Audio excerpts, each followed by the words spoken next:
Josh John's in the Weather Center with me. We're monitoring the weather situation, and you can see this is our downtown Fort Worth tower camera, and the lightning lighting up the sky there. Temperature still 77 at Love Field, but we've fallen down to 63 at DFW. Now, we've got the tornado watch in red there until 11 o'clock tonight for areas to the west and northwest of Dallas and Fort Worth, and a severe thunderstorm watch for the remainder of the area, including Dallas and Tarrant counties. That runs as late as 2 o'clock in the morning. I don't see the threat of severe weather, though, lasting that long here in the Metroplex. Latest wind gust at DFW 46, 66 miles an hour up in Gainesville. That is one of the highest wind gusts that we've seen, certainly here across North Texas.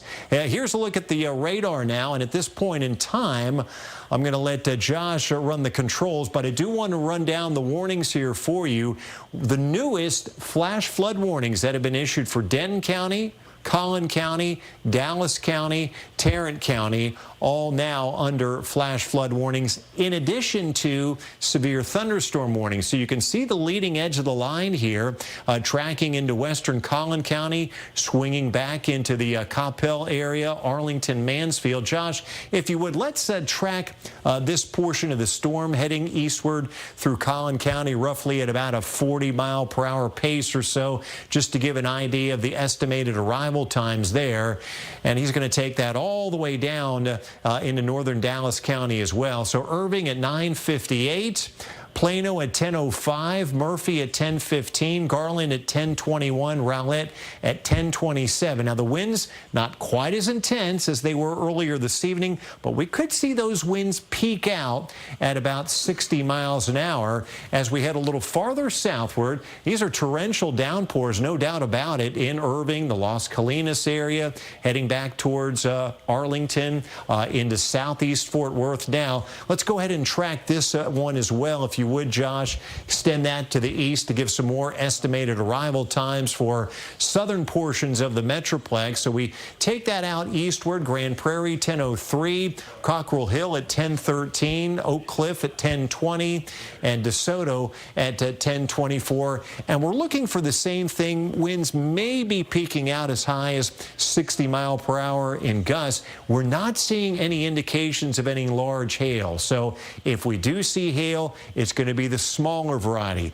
Pea-sized hail, dimes, pennies, maybe up to the size of nickels. And let's slide down to the south as well and take a look at the storms south of the Metroplex. Right now, they are below severe limits. Oh, there's the latest severe thunderstorm warning again. Collin County, Cook County, Dallas County, Grayson County.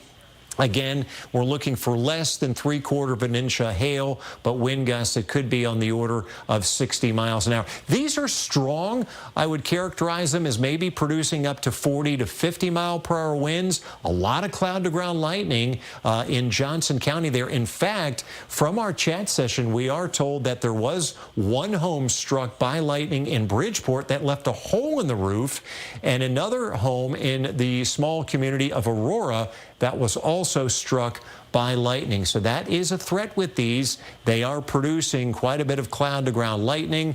Josh, tracking that one as well off to the east. Venus, your estimated arrival time 10:08, Midlothian 10:15, Glen Heights 10:25, Waxahachie 10:32, and Ferris at 10:43. We may still see a low-end threat of a brief spin-up tornado or two, but by and large, heavy rain, the potential of flooding, and wind gusts that could top out at around 60 miles an hour as this line of storms continues to rumble eastward across North Texas.